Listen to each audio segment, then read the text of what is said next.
ముందుగా అందరికీ క్రిస్మస్ పండుగ శుభాకాంక్షలు తెలియజేస్తున్నాను. క్రిస్మస్ అంటే యేసు జననం మాత్రమే కాదు, ఆ జననం దేవుడు ముందుగానే వాగ్దానం చేసిన ఒక మహత్తరమైన ప్రణాళిక అని మనకు బైబిల్ చెబుతుంది. పాత నిబంధన కాలంలోనే ప్రవక్తల ద్వారా దేవుడు రక్షకుడు ఈ లోకానికి రాబోతున్నాడని వాగ్దానం చేశాడు. కన్య ఒక కుమారుడు కలుగు అని యెషయా ప్రవక్త ముందుగానే ప్రకటించాడు. అలాగే బెత్లెహేంలోనే ఆయన జన్మిస్తాడు అని మీకా ప్రవక్త తెలియజేశాడు. దేవుడు ఇచ్చిన వాగ్దానాలని కాలం నిండినప్పుడు నెరవేరాడు. ఆ వాగ్దానాల ఫలితమే బెత్లెహేంలో పుట్టిన బాలయేసు. ఆ పంచభూతుల వాక్యాలు ఎలా నిజమయ్యాయో, ఆ రక్షకుని జననం ఎలా జరిగిందో ఇప్పుడు మనం పిల్లల ద్వారా చూడబోతున్నాం. అయితే మన హృదయాలను దేవుడిలో సిద్ధం చేసుకుని ప్రేమతో ప్రార్థనతో ఈ పిల్లల క్రిస్మస్ కిట్ను వీక్షిద్దాం. ఇప్పుడు మీ ముందుకు వస్తుంది పాత నిబంధన వాగ్దానం, కొత్త నిబంధన నెరవేరు పిల్లల క్రిస్మస్ కిట్.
వస్తాను, వెళ్ళిపోండి.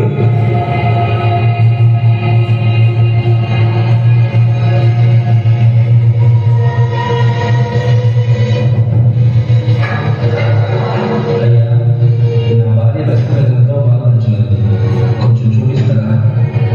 అవునా? లేదు లేదు, మా ఇంట్లో బంధువులు వచ్చున్నారు, చోటు లేదు, వెళ్ళండి.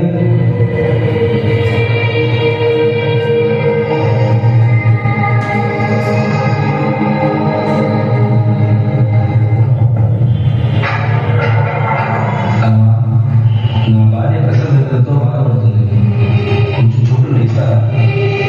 అయ్యో, మా ఇంటి నిండా బంధువులు ఉన్నారు, మా ఇంట్లో స్థలం లేదు. కానీ మీ భార్య ప్రసవ వేదనతో బాధపడటం చూడలేని రోజులు. మీకు కావాలంటే అదిగో కనిపించుచున్నది ఒక పశువుల గొడవ, అక్కడికి వెళ్ళండి.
యేసు పుట్టిన పిమ్మట ఇదిగో తూర్పు దేశ జ్ఞానుడు యెరూషలేముకు వచ్చి, యూదుల రాజుగా పుట్టినవాడు ఇక్కడ తూర్పు దిక్కున మేము ఆయన నక్షత్రము చూచి ఆయన పూజింపవచ్చింది.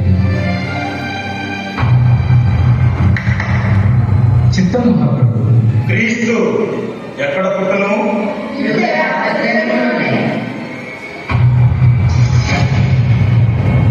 సరే, మీరు వెళ్ళి ఆ శిశువు విషయంలో జాగ్రత్తగా తెలుసుకోగానే నేను వచ్చి ఆయన సూచించినట్లు నాకు వర్తమానం తండి.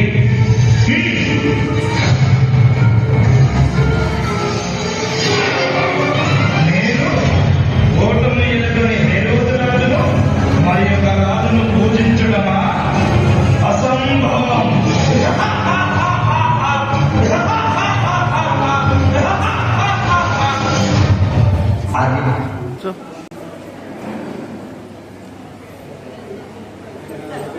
పొలంలో ఉండి రాత్రివేళ తన మందను సాగించగా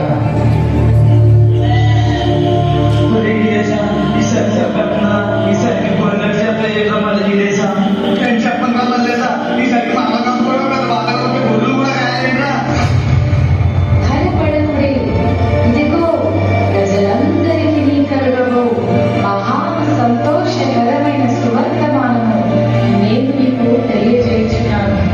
దావీదు పట్టణమందు నేడు రక్షకుడు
మనకు ప్రభు యేసుక్రీస్తు జన్మను గుర్తు చేస్తుంది.